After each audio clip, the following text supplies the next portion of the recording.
Good day, everyone. Welcome to our discussion of Chapter 4, Lessons 1 to 3 of EDUC 105, Assessment in Learning 1. Today, our topic is about assessing student learning outcomes. This is one of the most important chapters in this course because it bridges everything we've learned about assessment and applies it directly to how we measure whether our students are actually learning what we intend for them to learn. So by this time, we finish, or by the time we finish today's lessons, you are expected to achieve three things. First, you should be able to clarify the principles that guide good assessment of learning outcomes. Second, you should be able to explain the different phases of outcomes assessment as they occur in the instructional cycle. And third, you should be able to demonstrate or to determine how learning outcomes and assessment tasks should be aligned with each other. Now, these three goals are not just theoretical. As future teachers, you will need to apply these concepts to every single time you plan a lesson, design an activity, or create a test.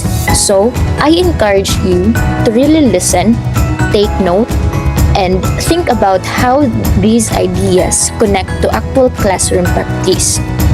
Now, let's begin. Before we get into the principles, let's make sure we all understand what outcome assessment actually means. The definition given to us is this: outcome assessment is the process of gathering information on whether the instruction, services, and activities that a program provides are producing the desired student learning outcomes. Let's break that down.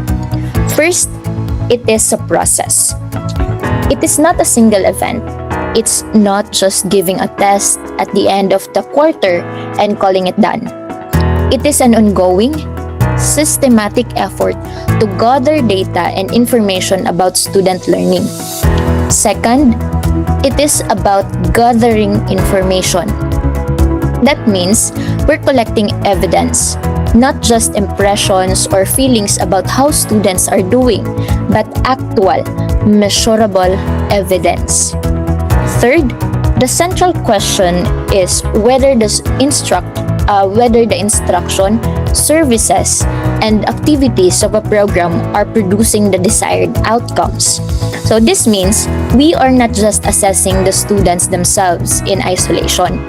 We are also assessing the effectiveness of our teaching, our curriculum, our classroom activities, and even the support systems of the school.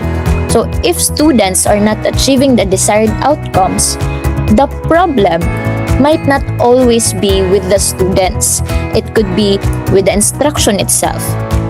So in essence, outcome assessment asks, are we doing our job as educators?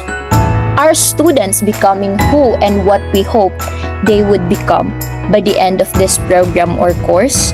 So this is a powerful and humbling question. Keep it in mind as we move through today's lesson. We now begin with the lesson 1, the principles of good practice in assessing learning outcomes. There are 13 principles in total, and together they form a comprehensive framework for how assessment should be conducted in any educational setting. These principles are not arbitrary rules. Each one is grounded in educational research and best practices.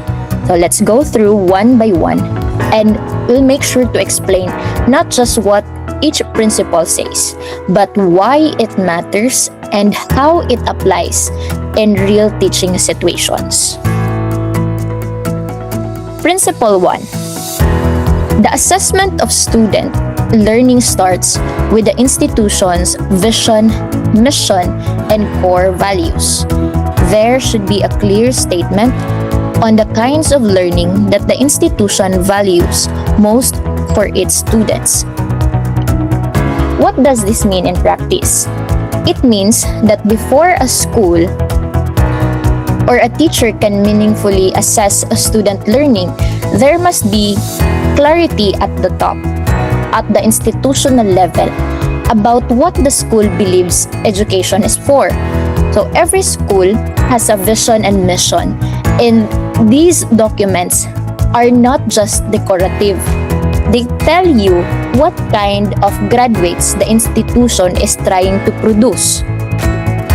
For example, if a school's mission says it is committed to forming socially responsible and critically thinking graduates, then every program and every assessment must be oriented toward developing and measuring those qualities.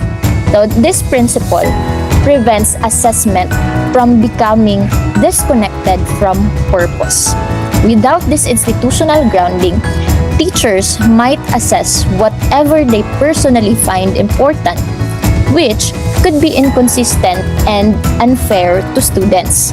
So assessment must always reflect and reinforce the school's core educational values. Second, assessment works best when the program has clear statement of objectives aligned with the institutional vision, mission, and core values. Such alignment ensures clear, shared, and implementable objectives. So, building on Principle 1, this principle zooms in a bit more from the institutional level to the program level. Once the institution has established its vision and mission, the educational programs such as Bachelor of Elementary Education or the Bachelor of Secondary Education must then craft their own program objectives that are directly connected to that vision and mission. So the key word there is alignment. So think of it like a chain. So the institution's vision connects to the program goals, which connect to subject objectives, which connect to lesson objectives, which connect to specific assessment tasks. So if any link in that chain is broken, for example, if a subject objectives don't actually reflect the program goals, or if the assessment task don't actually measure the lesson objectives, then the whole system becomes inconsistent and ineffective. So alignment also ensures that the objectives are shared, meaning all faculty members understand what they're working toward together, and implementable, meaning the objectives are realistic and can actually be carried out in the classroom. Good assessment does not happen in isolation. It is in a coordinated effort across the entire educational system. Again, alignment ensures the objectives are shared and implementable. Next one, we have this principle 3. Outcome-based assessment focuses on the student activities that will still be relevant after formal schooling concludes. The approach is to design assessment activities which are observable and less abstract, such as to determine the student's ability to write a paragraph, which is more observable than to determine the student's verbal ability. So this approach or this principle is about the nature and design of assessment tasks. So in outcome-based education, we are not just preparing students to pass a test. We are preparing them for a life beyond school. That means that our assessments should reflect skills, competency, and behavior. that have real life relevance. Again, our assessments should reflect skills, competencies, and behaviors that have real world relevance.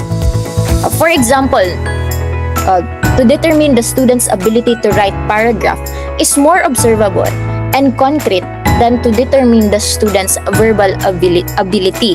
Why? Because writing a paragraph is a specific, tangible task. You can see it, you can read it, you can evaluate using clear criteria. Verbal ability, on the other hand, is vague and abstract. It could mean many different things and is difficult to measure directly. Now, as teachers, this principle challenges us to always ask, is this assessment task something I can actually observe and measure? And will this skill or competency matter to the student after they graduate? If the answer is both, yes, you're on the right track. If the assessment is too abstract or too disconnected from real life, you need to redesign. Fourth one, assessment requires attention not only to outcomes, but also and equally to the activities and experiences that lead to the attainment of learning outcomes. These are supporting student activities. This is very important principle because it reminds us that learning does not happen magically or just because we state an outcome. Learning is a process, and that process is made up of activities, experiences, interactions, and practice. The assessment must take all of this into account. So think of it in this way. If you want students to be able to write a persuasive essay, you can't just assign the essay and grade it. You need to give them opportunities to practice forming arguments, to study examples of persuasive writing, to receive feedback on drafts, and to revise their work. So these supporting activities are what actually enables students to achieve the outcome. So good assessment, therefore, looks at both the process and the product, both the journey and the destination. Next one, the principle 5. Assessment works best when it is continuous, ongoing, and not episodic. Assessment should be cumulative because improvement is best achieved through a linked series of activities done over time in an instructional cycle. So this principle directly challenges one of the most common and problematic habits in education, and that is the idea that assessment only happens at the end of a unit or a semester.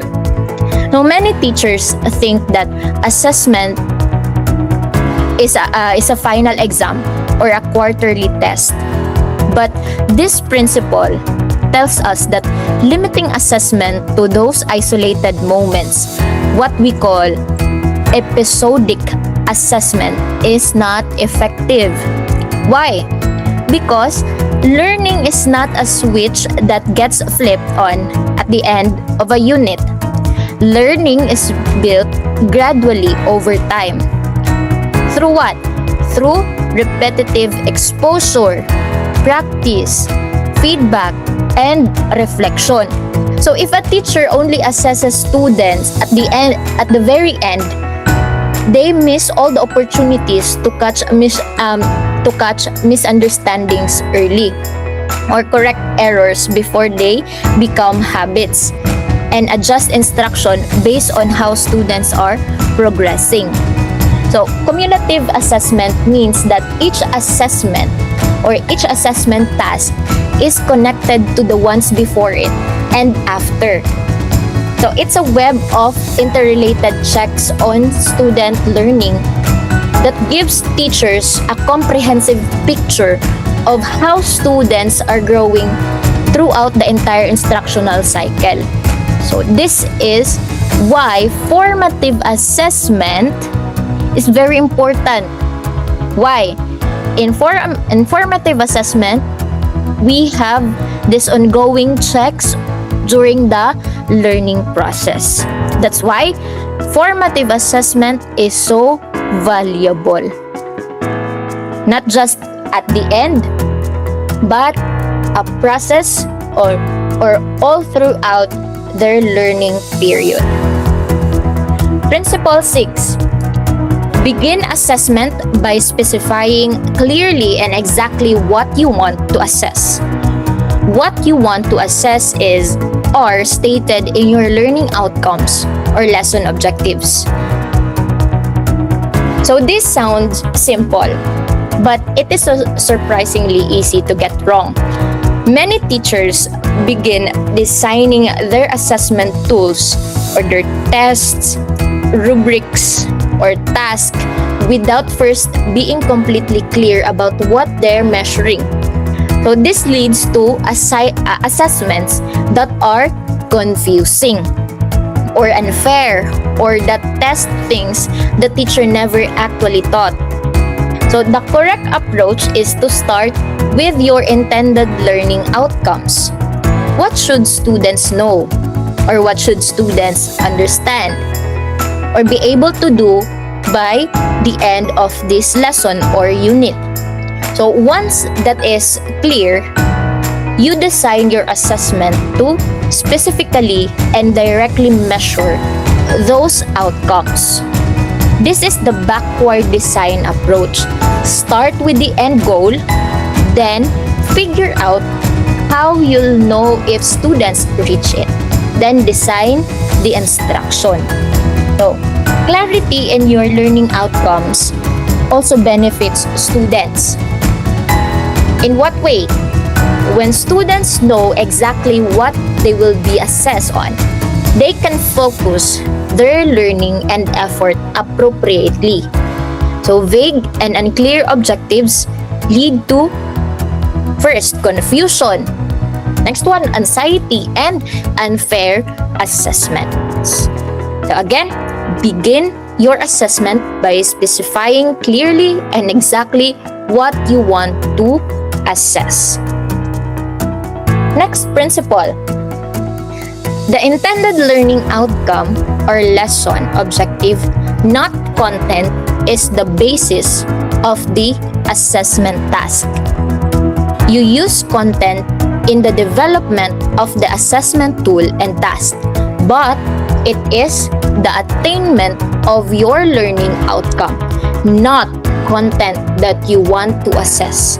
This is outcome-based teaching and learning. So, this principle is one of the most critical and often misunderstood principle. So, let's unpack it carefully. In traditional education, assessment tends to be content-based, meaning teachers test students on how much of the subject matter they have memorized or recalled. For example, name the 3 branches of the government, or what year did Rizal write Noli Me Tangere? So these are content questions. So in outcome-based teaching and learning, the focus shifts from content to competency. The question is no longer just what does the student know, but rather what can the student do with what they know. So the learning outcome might be the student can analyze the role of literature in shaping national identity. So to assess that outcome, you might use content about Rizal's novel. But the content is a vehicle, not the destination.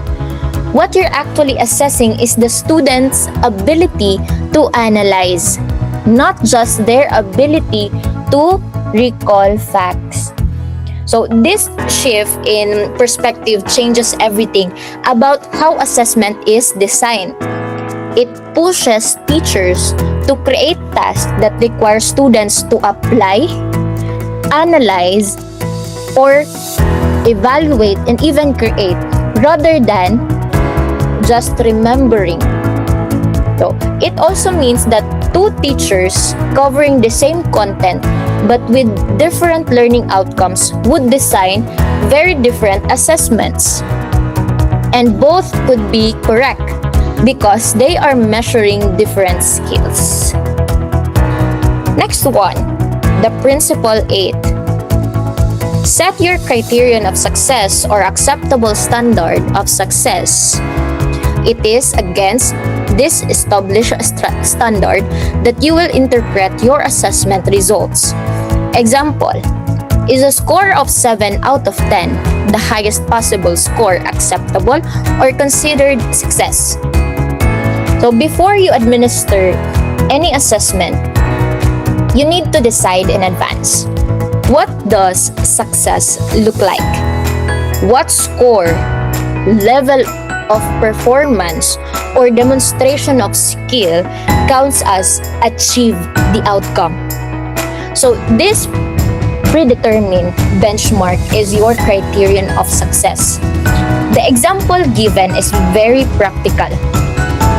There is no universal answer. It depends on the learning outcome, the difficulty of the task, and the expectations of the course. But the point is, this decision must be made before the assessment, not after. If teachers decide the passing score based on how students actually performed, the standard becomes subjective and meaningless. Again, if the teachers decide the passing score based on how students actually perform, the standard becomes subjective and meaningless.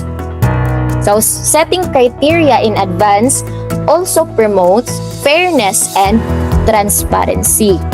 Students deserve to know what is expected of them, and teachers deserve a clear framework for interpreting results. So this is the foundation of what we call criterion reference assessment. Judging student performance against a fixed standard, not against other students. Okay, let's now move on to principle 9. Make sure of varied tools for assessment, data gathering, and multiple sources of assessment data. It is not pedagogically sound to rely on just one source of data gathered by only one assessment tool. Consider multiple intelligences and learning styles. The PED Order number 73, series of 2012, cites the use of multiple measures as one assessment guideline. So this principle is rooted in a foundational truth that human diversity, or students, are not all the same. They can learn differently, they think differently, and they express what they know differently. If we only assess students through written multiple choice tests, we may be inadvertently disadvantaging students who are stronger in oral communication, on hands-on tasks, on artistic expression, or collaborative work. So, Howard Gardner, theory of multiple intelligences, reminds us that intelligence is not a single fixed trait. It manifests in many different ways, including linguistic, logical mathematical, the spatial, the musical, the bodily kinesthetic, the interpersonal, and the naturalist forms. So a student who struggles with a paper and pencil test might excel in a performance task or a group project.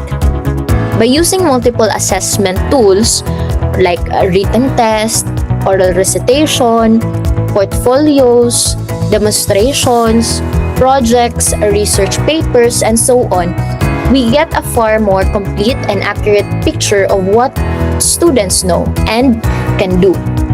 So the reference of DepEd Order number 73 series of 2012 is also significant because it shows that this principle is not just theoretical. It is mandated policy in Philippine education, that multiple measures are not optional. They are a requirement of good teaching practice. Okay, Principle 10. Learners must be given feedback about their performance. Feedback must be specific. Good work is a positive feedback and is welcome, but actually is not a very good feedback since it is not specific. A more specific, better feedback is you observe rules on subject-verb agreement and variety of sentences. Three of your commas were misplaced. So, feedback is one of the most powerful tools in your teacher's arsenal, but only when it is done well. This principle draws a clear distinction between a generic feedback and a specific, useful feedback. So, the example in the lesson is very illuminating. Like telling a student good work is a positive and encouraging, but it doesn't actually tell the student what they did well or how to improve. It is like telling someone you cook a good meal without explaining what made it good or how they won't know how to replicate it. So compare that specific feedback like you observe rules on subject-verb agreement and variety of sentences. Three of your commas were misplaced. Now the student knows exactly what they did right so they can continue doing it. And they know exactly what error was made so they can correct it. So specific feedback is actionable. It gives students something concrete to work on. So effective feedback should be timely, given soon after the task, and focus, targeting the most important aspects of presentation, and constructive, like pointing to both strengths and areas for growth. So when feedback is done well, it transforms assessment from a judgment into a learning opportunity. Okay.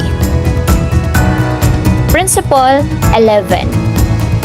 Assessment should be on real-world application and not on out-of-context drills. So this principle challenges the overuse of isolated or decontextualized practice activities, or what we call drills.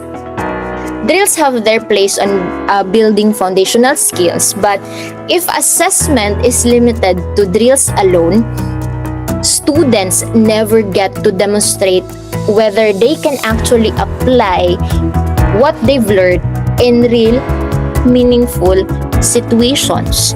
So, for example, students might correctly fill in the blanks in a grammar exercise during a drill, but they can actually use those grammar rules when writing a letter to a real audience. Or can they apply their knowledge of mathematics to solve a real budget problem? So, real-world assessment task. What educators sometimes call authentic assessment. So, ask students to perform tasks that mirror what they would actually do outside of school or outside of the four corners of the classroom.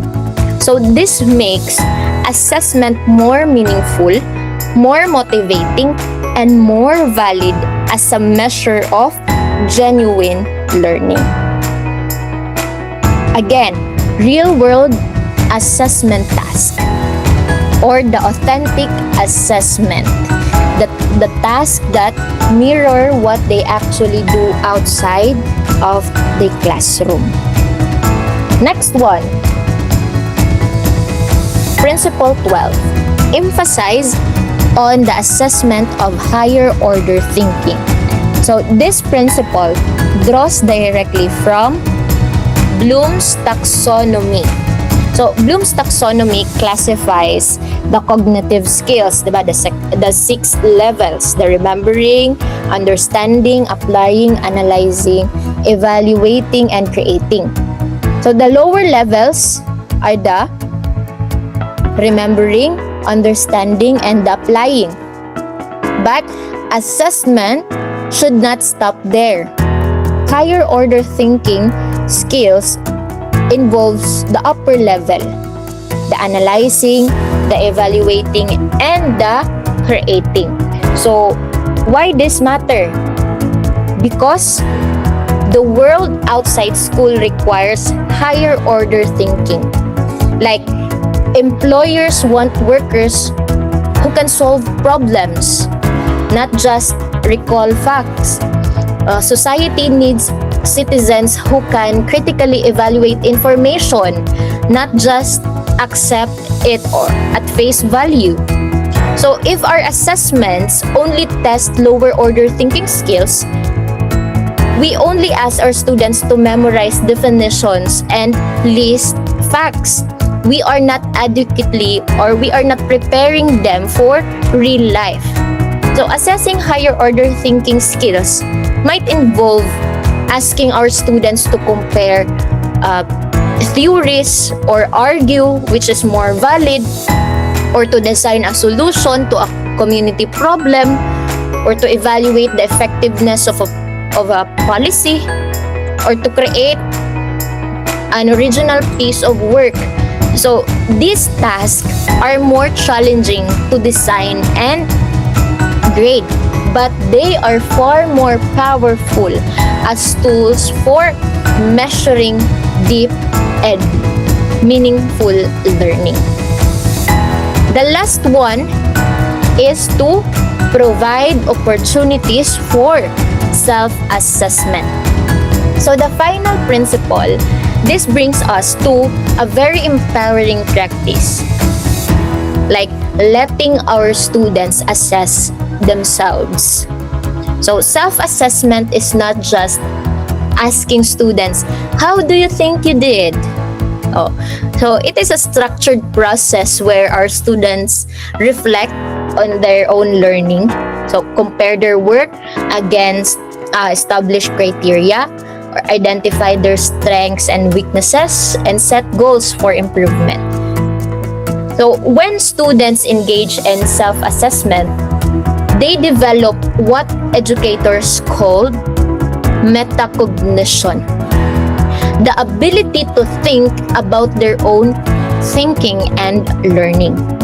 So this is the one of the most valuable skills of a person can have, because it enables lifelong self-directed learning. So students who can assess themselves do not need to wait for a teacher to tell them what to improve. They can identify it themselves and take action. So self-assessment also builds ownership and responsibility. So when students are active participants in their evaluation, or evaluating their own performance, they can take learning more seriously because they understand that assessment is not something done to them by teachers. It is a process that they are part of, and their honest self-reflections contributes to their own growth. So, those are the 13 principles. So, let's take a moment to appreciate that these principles, when taken together, describe an assessment philosophy that is student-centered, purposeful, continuous, and deeply connected to real learning and real life.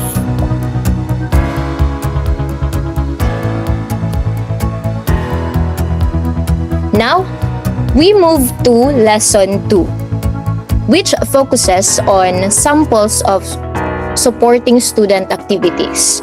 So, recall from Principle 4 that assessment must pay attention not only to the outcomes themselves, but also to the activities and experiences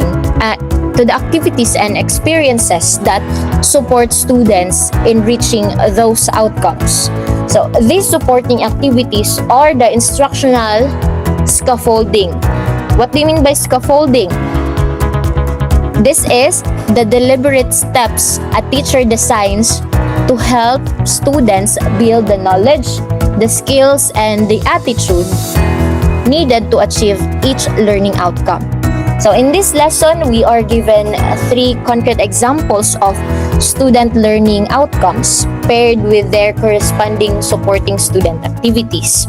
So this will help us see how the principle works in actual practice so that you can apply it on your own lesson planning. Now, let's look at each one. We have this student learning outcome 1. Students can organize information from secondary sources as basis of a research topic. So, let's think about what this outcome requires. So, to organize information from a secondary sources, a student needs to be able to do several things. First, they need to understand what is a secondary source. So, they need to be able to read and extract relevant information from those sources. Next, they need to distinguish between what the source says and what their own opinion is. And they need to present that information in an organized and coherent way. And the supporting student activities are designed to develop each of these sub-skills progressively. So the activity 1. The practice differentiating source material and one's opinion asks the students to practice differentiating source material from their own opinion. This is a foundational where students must learn early on that when you research, you need to be clear about what is borrowed from others and what is your own thinking. So this prevents plagiarism and helps students to develop intellectual honesty. The second activity, like reading articles and formulating an original paragraph from quotes, paraphrases, and summaries. So this involves reading articles and formulating original paragraphs from these sources.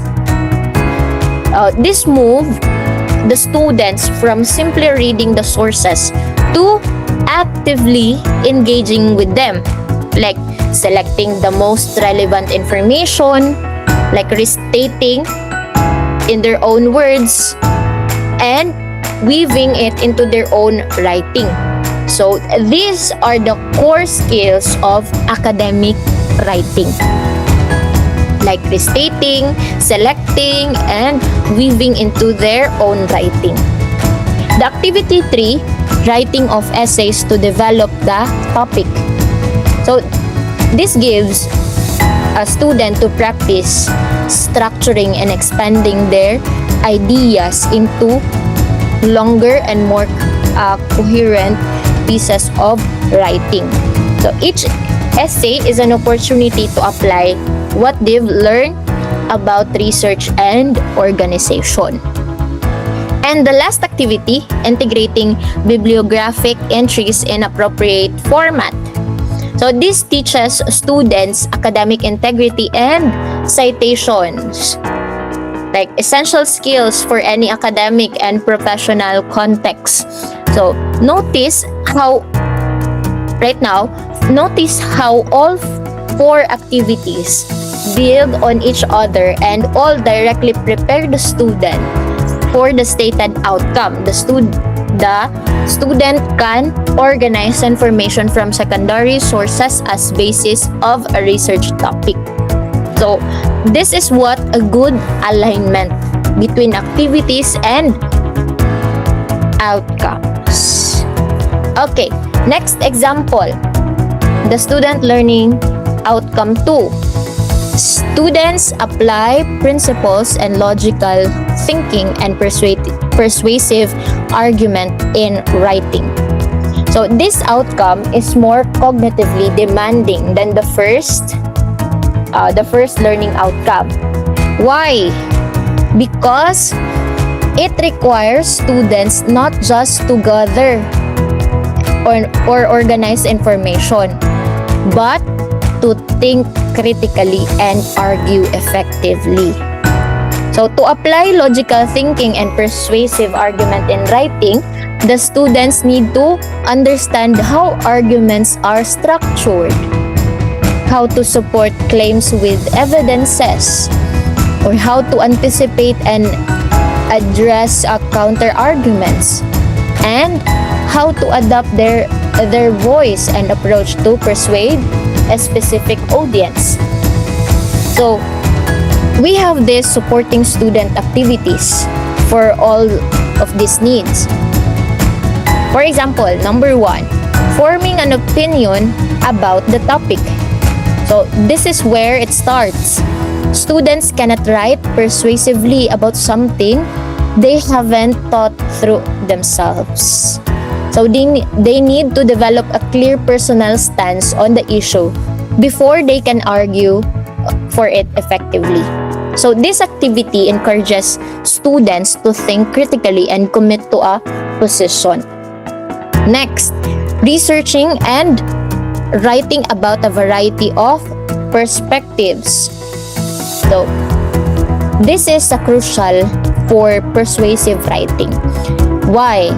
Because the most effective arguments acknowledge opposing viewpoints and explain why their own position is stronger. So students who only know their own side of an argument are not fully prepared for genuine intellectual debate.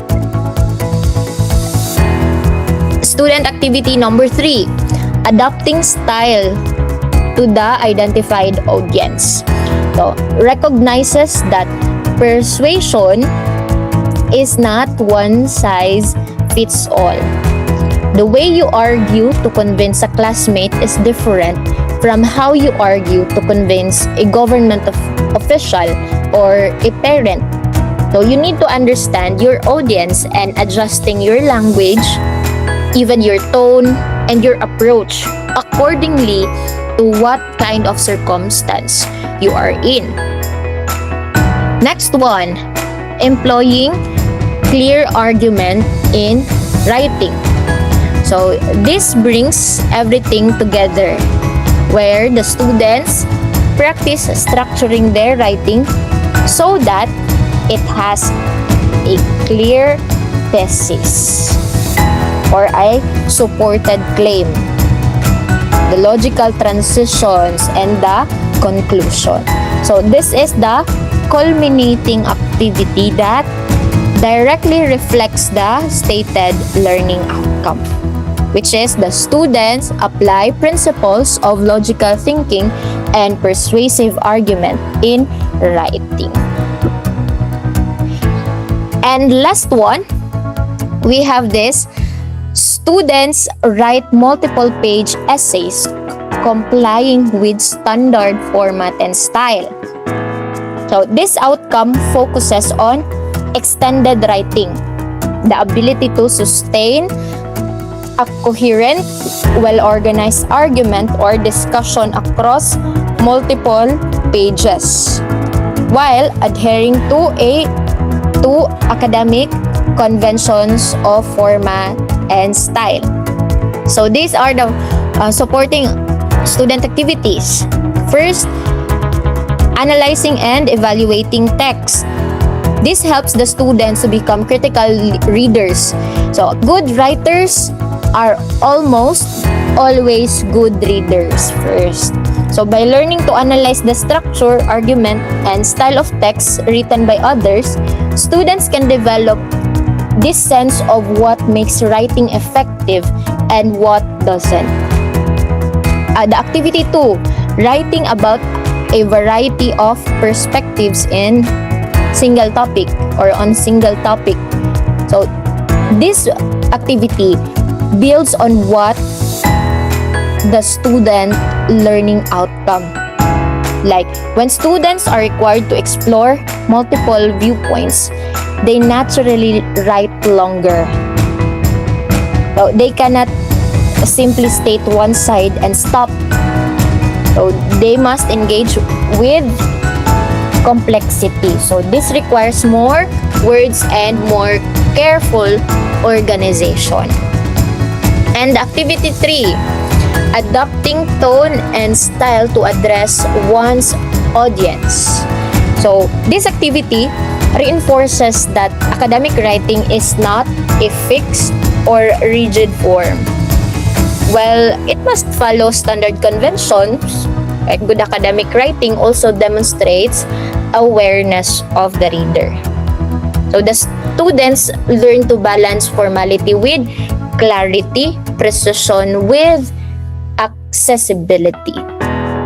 And the activity 4, reviewing grammar and essay format in readings. So this activity ensures that students have the technical knowledge they need to comply with standard format and style requirements. So this involved reviewing citation formats, paragraph structure, introduction and conclusion conventions, and the grammatical accuracy.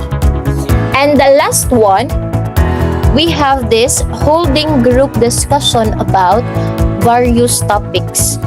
So, and this might seem less directly related to essay writing, but it actually plays an important role. Why? Discussion helps students to articulate and refine their ideas verbally before committing them to paper. So when students can clearly explain their thinking in a group discussion, they are better prepared to express those same ideas in writing. So these 5 activities provide a rich and varied preparation for multi-page academic essay writing. Now, let's look at the figure 6, the outcome assessment in the instructional cycle. So this figure visually maps out how outcome assessment operates within instructional cycle.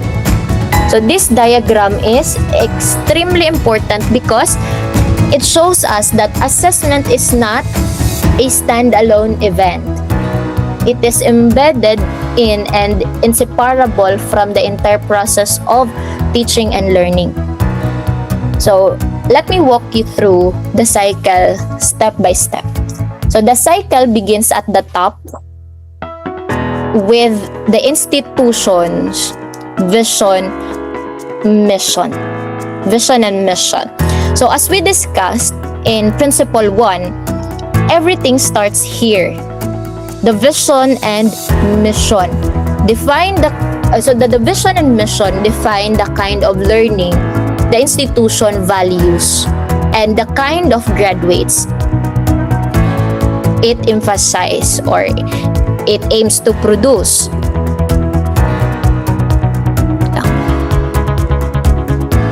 Again, the vision and mission define the kind of learning the institution values and the kind of graduates it aims to produce. So from the vision and mission, we derive the program goals or the program goals. So these are the broad outcomes that a specific program, like for example the teacher education, aims to achieve across the entire course of study. So they are specific enough to give direction but broad enough to encompass multiple subjects and years of learning. So from program goals, we move to the subject objectives. The goals for a specific course or subject like EDUC 105, the Assessment and Learning 1, or EDUC 202, the teaching profession. So these are more specific and directly implementable in the classroom setting. So from the subject objectives, we identify the desired learning outcomes. So this means that what students should specifically know, understand, or be able to do by the end of a particular unit or period of instruction. So these are your lesson level outcomes.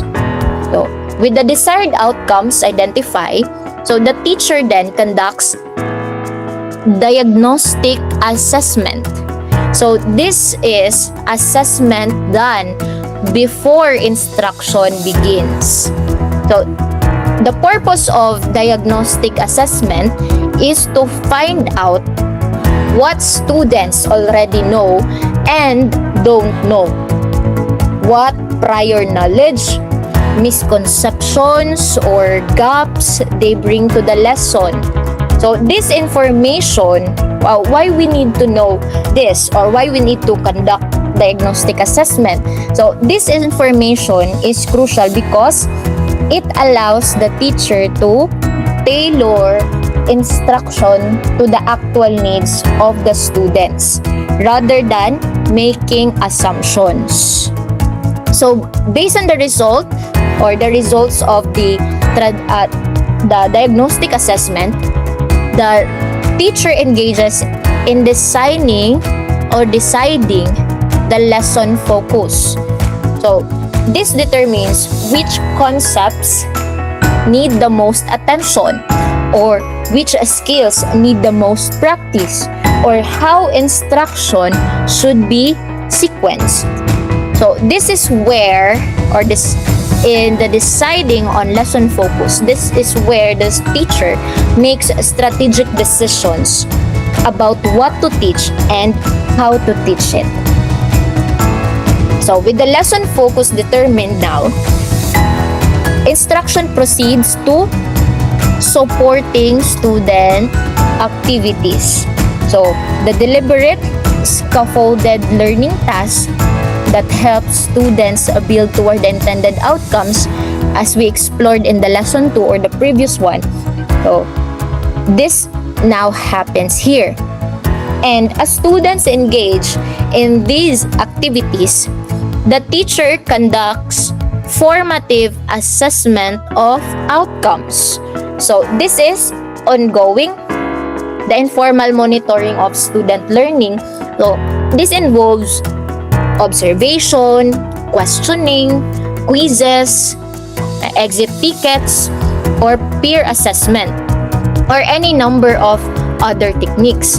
So the purpose of formative assessment is not to give grades, but the purpose is to gather information about how students are progressing so that the teacher can make instructional adjustment in real time.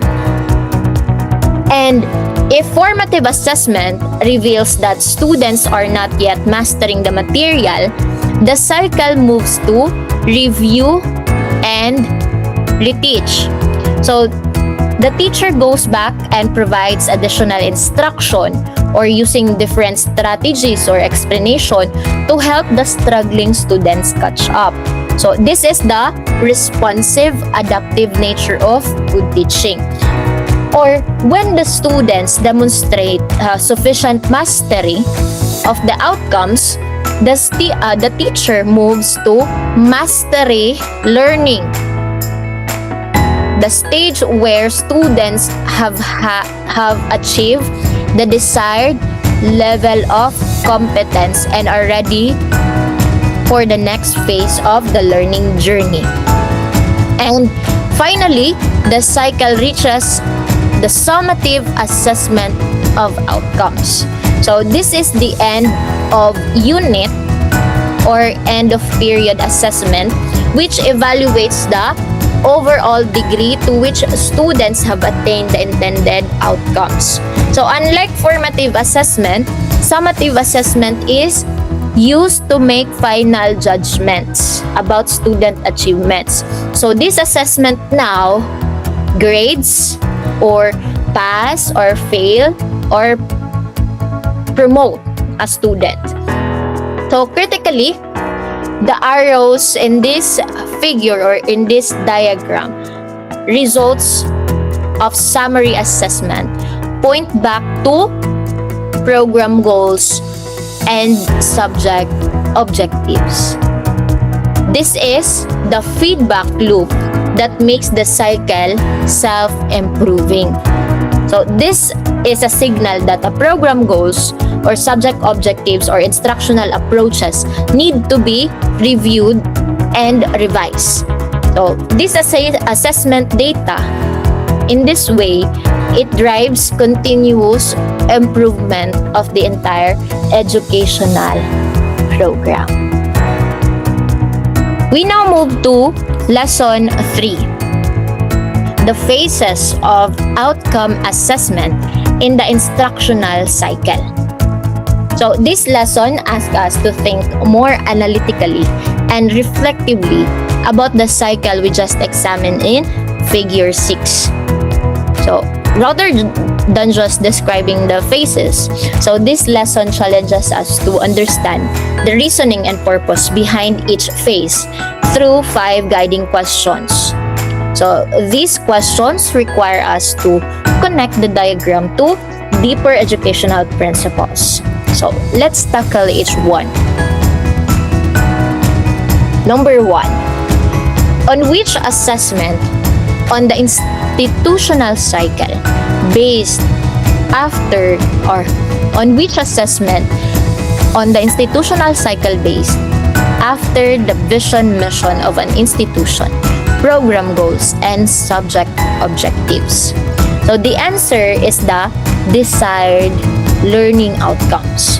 So after the big picture goals have been established, the institutional vision and mission, the program goals, and the subject objectives, it is the specific lesson level learning outcomes that directly guide assessments. So these outcomes describe in precise, observable, and measurable terms what students should know or be able to do. They are the most direct and actionable expression of what we are trying to achieve in any given lesson or unit. And therefore, they serve as the primary basis for designing all assessment tasks. So this is why we always say, start with your learning outcomes. Everything else in assessment, the tools, the task, the criteria, the feedback, flows from the outcomes. So if your outcomes are clear and well written, designing your assessment becomes much more straightforward. Question number 2. What is the purpose of diagnostic assessment? Diagnostic assessment serves a very specific and vital function. It is conducted before instruction begins, and its purpose is to determine the student's current level of knowledge, skills, and understanding relevant to the upcoming lesson or unit.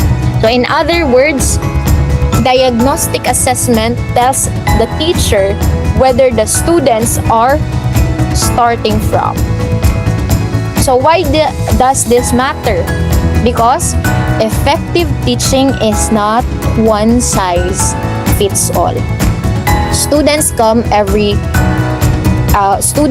to every lesson with different backgrounds, different prior learning experiences, and different levels of readiness. So if a teacher assumes that all students are at the same starting point and teaches accordingly, they risk boring students who are already know the material and losing students who are missing essential background knowledge. So diagnostic assessment gives the teacher the data they need to make informed, responsive decisions about what to teach and what to review, what to skip, and how to differentiate instruction. So, diagnostic assessment ensures that teaching is truly student-centered, adapted to the actual needs of the specific group of students in front of you. So, example of diagnostic assessment tools include pretest, the KWL charts, like what do you know, what do you want to know, and what you have learned, or the entry tickets and informal interviews. Question number 3. Based on the institutional cycle, how can you ensure mastery learning? So, mastery learning is achieved through a deliberate and iterative process embedded in the instructional cycle. It is not achieved by simply moving through content and hoping that students absorb it. So, mastery requires the following sequence. First, students engage in learning through supporting activities. Then, the teacher conducts formative assessment to check the understanding. If students have not yet mastered the material, the teacher reviews and reteaches using different approaches or additional practice. And this cycle of instruction, assessment, and feedback continues until the students demonstrate the required level of mastery. So, the key insight is that mastery is not left to chance.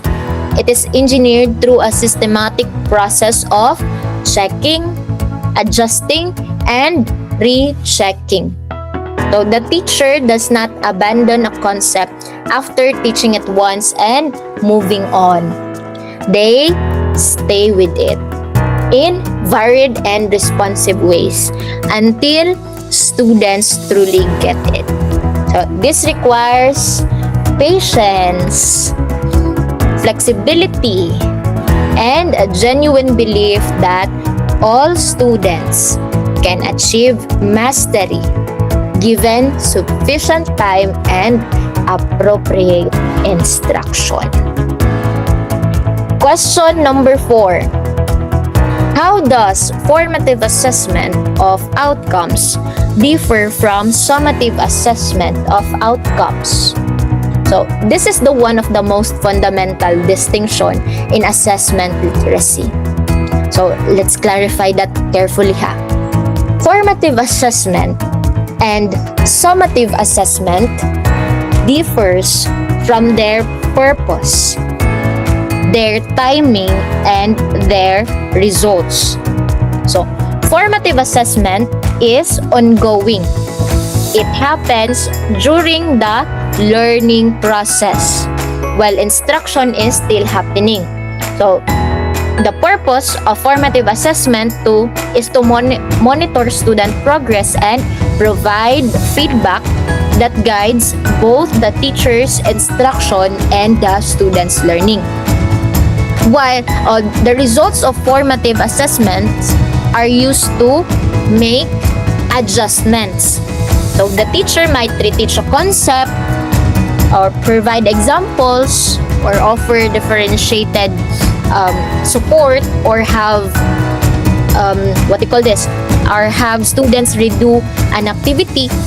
So grades from formative assessments are often informal or not graded at all, because the point of formative assessment is growth and improvement, not evaluation.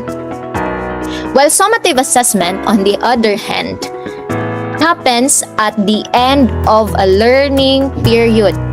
So after the instruction is complete.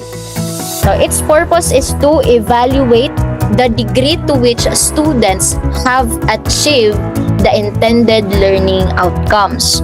So the results are used to make final judgments, like the grades. It's either the student is pass or fail, or the promotion decisions. So summative assessment is the measure of learning after the learning has occurred. So let's have this analogy. Formative assessment is like a doctor monitoring a patient's vital signs throughout the treatment, like adjusting medication and therapy as needed. While summative assessment is like the doctor's final evaluation at the end of treatment. Did the patient recover? So that's the question. So both are essential because they serve very different roles in the overall healthcare process or in educational process. Okay, the last one is why the summative assessment of outcomes point back to program goals and subject objectives. So this final question gets the most sophisticated aspect of the instructional cycle, the feedback loop. So in the cycle shown in figure 6, notice that the arrows from summative assessment of outcomes point back toward program goals and subject objectives. Why? Because summative assessment generates data, like the evidence about what students achieved and what they didn't. So this evidence is not just useful for grading individual students. It is also valuable information about the effectiveness of the program itself. For example, if after summative assessment, the data reveals that a majority of students consistently fails to achieve a particular learning outcome, this is a strong signal that something in the program needs to change. Perhaps, maybe the program goals were unrealistic or unclear, or the subject objectives were not specific enough, or the supporting activities didn't adequately prepare students for the outcome, or the assessment task itself didn't accurately measure what was or what it was supposed to measure. So all these possibilities need to be examined and addressed. So this is why summative assessment is not the end of the road. It is the beginning of the next cycle of improvement. So by looping back to program goals and subject objectives, the cycle ensures that education is self-correcting and continuously improving. So this reflects a commitment to quality assurance and accountability that is the heart of outcome-based education.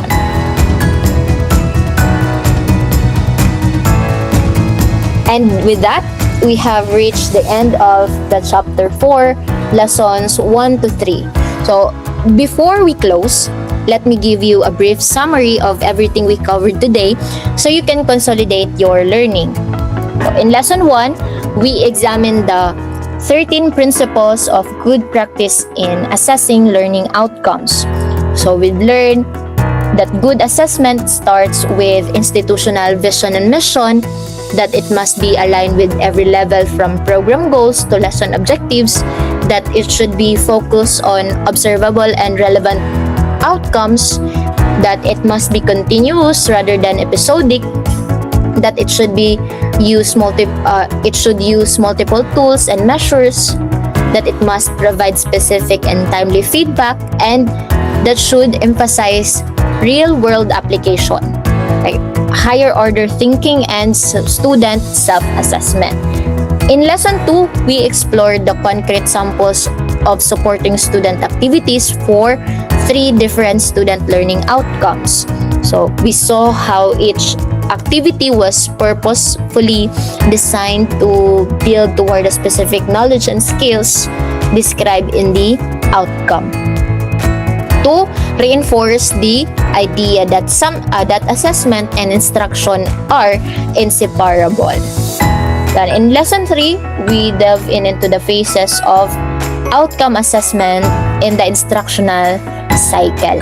So using the 5 questions to deepen our understanding of how diagnostic, formative, and summative assessment play a distinct and essential role in a continuous cycle of teaching, learning, and improving. So, the message of all these 3 lessons is this: that assessment is not a punishment, not a gatekeeping device, and not an afterthought. So assessment, when done well, is one of the most powerful tools we have for promoting student learning and improving educational quality.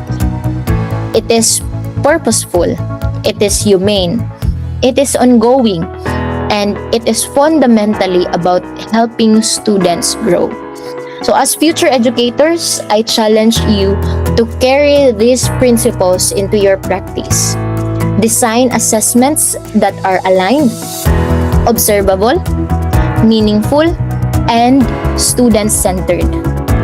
Use assessment data not just to grade, but to learn from, to reflect on your teaching and continuously improve. And above all, remember that every student you will teach deserves assessment practices that respect their dignity, honor their diversity, and support their fullest development. Thank you so much for your attention today. Please review your notes, revisit the figure 6, and prepare to discuss or apply these concepts in our next class activity. If you have any questions, I am here to address your concerns in our face-to-face sessions. Thank you very much and have a good day, everyone.